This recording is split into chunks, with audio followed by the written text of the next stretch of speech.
Everyone on the internet says, follow your dreams, start your business, take the leap. But what they don't tell you is that there's a lot of gravity on the way down. In today's Q&A Wednesday, I'm gonna answer Grant's question, how did you make the leap from your job to starting a business? I'm gonna share how I left my teaching career to start my first business, and I'm not gonna hold back. I'm gonna give you the raw truth, the good, the bad, the ugly, of how I left my teaching career and started my first business.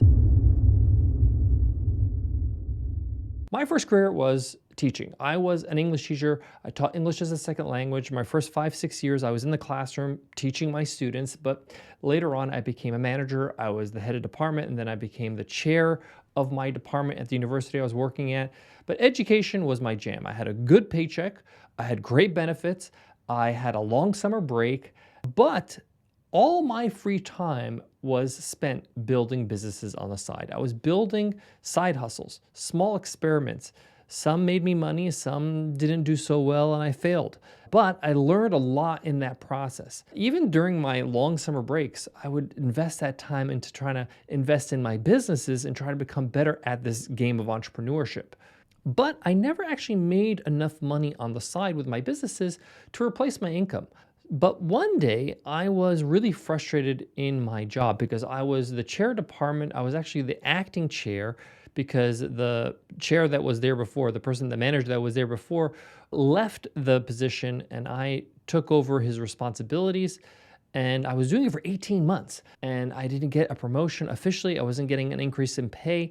That's a long time, a year and a half. So I decided to talk to my boss, the dean of the university. And I went to her office and I said, hey, do you think I'm doing a great job at my position? She was like, you're doing a fantastic job. You're creating so much value to the university and doing amazing work. And I was like, okay, great. So why am I not getting this promotion? What's going on? It's been 18 months. And she was like, I got to level with you. I know that the director of the university actually wants to make an outside hire for this position. And in that moment, I was crushed, right? I was frustrated and angry, and I say in that moment, my frustration outgrew my fear. I felt like, man, I have no power over my future. I can work as hard as I want, and at the end of the day, somebody else, my boss, my superior, is going to make a decision that's going to change the trajectory of my career. I don't have the power to elevate myself in my life and in my business or my professional life. A lot of people say that action is preceded by inspiration or desperation. And I feel like desperation is really the biggest motivator in life when you have to make a change. So I want to start there because if the pain is not strong enough, it's really easy for you to just continue to do what you're doing.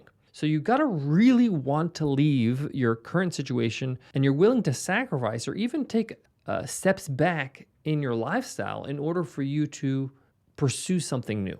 Now, that's not the only reason why people don't make the leap, because they're not frustrated enough or it's not a must-have. But a lot of people don't take the leap because they think that jumping out of their job is like jumping off a cliff, right? And that's not the truth. The truth is that you need to start thinking about building a bridge. Now, I was in teaching. In education, it's very hard for you to resign and leave in the middle of the year. You actually have to give 6 months notice. And that was great for me because it gave me 6 months to have a plan, to build that bridge so that I can have a safe landing. The trap is to think binary. Think, I either have to have a job or I have to be a full-time entrepreneur. So that mindset of I'm gonna quit my job, have no paycheck, super scary, that usually stops people in their tracks. Don't do that, okay? What you wanna do is you wanna start thinking, okay, I'm gonna leave my job in 6 months or a year. Let me work backwards. What does that look like? First of all, when I leave my job and I have my full-time business, how much money am I making? How much money do I actually need? All that kind of stuff. So I'm gonna walk you through step-by-step how I did it and how you should do it, how to quit your job and start your business full-time, and how to build that bridge. Real quick, if these episodes help you in any way, hit subscribe. It helps us keep bringing you practical business insights 3 times a week for free. Thanks. Step number 1, and that's the side hustle stage. You want to build a proof of concept first. Before I said I quit at my job, I had a side business that was making me money. It was profitable. It wasn't making me as much money as my paycheck, okay? But I wasn't putting as much time in that business as I was at my job. So that wasn't really fair. In fact, I was making about $2,000 to $3,000 a month. Let's call it $2,500 a month, but I was putting in like 8 hours a week into this thing. just spare hours in the evening or sometime in the weekend. So if I was putting in 8 hours a week and making $2,500, logically, if I put in 40 hours, I should be able to make $10,000, right? I know it's not exact math, but I had a proof of concept. I was building websites for friends and family, for small businesses, and I was showing and proving to myself that, hey, someone is willing to pay me for this product, for this service. So don't quit to start a business. Start a business so you can quit your job. That is something you need to remember. This is especially important if you are not single, right? If you are a family person, you have a significant other, you have kids, you have people around you that rely on you, you need to prove to them as well that, hey, what you're building on the side has traction, has potential, and if you put more time and effort into it, it can only grow. Step 2 is the runway stage. You want to save 6 to 12 months of expenses so that if for any reason you leave your job, you still can cover your expenses at least 6 months. I call this your escape fund when I did it. It was my chance to be able to give myself 6 months to survive without a paycheck. Every dollar I made from side projects went into a separate account. That money was oxygen for me when I left my job. It gave me permission to focus on what I really want to focus on, my business. Now, super important when it comes to the runway stage. You can extend your runway. You can save time and save this money faster if your expenses are lower. I personally drastically changed my lifestyle when I became a full-time entrepreneur. And I left my job and became a full-time entrepreneur. I decided to slash my expenses more than half. I sold my car. I lived in a small apartment. I took mass transit. I just took the subway to get around. I walked. I barely bought anything for myself. Nicole and I, when we were starting out, we barely bought even clothes for ourselves or even entertained ourselves or any trips. The first couple of years of full-time entrepreneurship was really frugal. And the reason why we did this is because if you're going to cut back when you're making this transition, know that this is temporary, okay? You're gonna have plenty of time to spend on luxury goods later, right? You can have the Mercedes and the Rolex and the fancy vacations and the beautiful clothes when you have an abundance of wealth, right? That money that you're saving is oxygen, it's fuel, it's your chance to think clearly so that you don't have to worry about, the roof falling over your head, right? You have some time to start growing your business. Step 3 is the transition stage. You're gonna quit in phases. What I would recommend is you try to reduce your workload. So for example, if you're working in your job, ask your boss, is it okay if I work 4 days a week, 10 hours a day? So you're still doing 40 hours, but you're doing 10 hours a day. That gives you now 3 days to work in your business instead of 2 on the weekend. The next step could be a sabbatical where you ask your boss, can I take 3 months leave and then come back, right? In those 3 months, you might find that your business is thriving and growing and you don't need to go back to your job. Some people, like in Australia, have what's called a long service leave. So after being in a company or in a job for over 10 years, you get a full year off or a series of months off where you can just take the time off and basically focus on something else other than your job. You might want to even consider moving from full-time to part-time to give your business more time, but also to have a little bit of side income from your job along with your business. So you don't need to do all or nothing. All right, you can transition out of it and start seeing your business grow with that extra time. Step 4, the commitment stage. This is where you burn the boats. At some point, you have to cut the safety rope and you got to say, this is the last day of my job, right? And once you've handed in your resignation, like I did, every decision becomes sharper. And it becomes a necessity for your business to succeed. It's one of the best days of my life, actually, is when I handed in that resignation and decided to leave. I knew my last day at work and I was so excited because everything became clear. Everything became about building my future, my business, becoming a better entrepreneur. Every decision was easier because I wasn't torn between my job and my ambition to become a great business person. So this is a day that should be celebrated. It should be a day that you really embrace because it's the day where you start your new life. Step 5, the leverage stage. This is where you start buying back your time as fast as possible.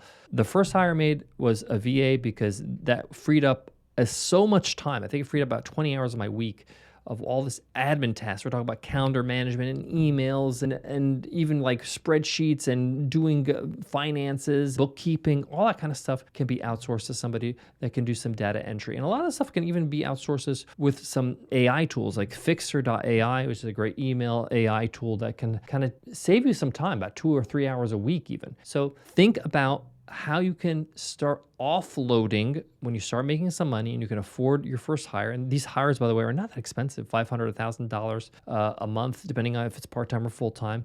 And you can really start leveraging your time smarter by freeing yourself up to work on the things that actually bring in the cash. So as you can see, the leap into entrepreneurship from your job isn't a jump. Okay, it's a sequence of small hops that add up to momentum, right? You don't need the courage all at once. You need the courage to commit that this is what you're gonna do, okay? And then once you've committed, I'm going to do this, follow the steps I outlined and follow through. The consistency matters every single day. You need to wake up with the courage to follow through on your plan.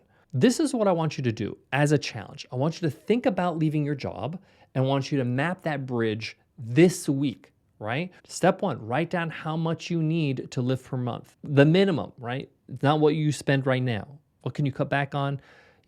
Think a little bit outside the box. What if you downsized where you live, or maybe you downsize the cars you have, or maybe you stop paying payments in your car and bought a used car. All these things are temporary, right? You're gonna be doing this for a year or two, and then you're gonna rebound back even stronger in your business, hopefully, and that's what I experienced.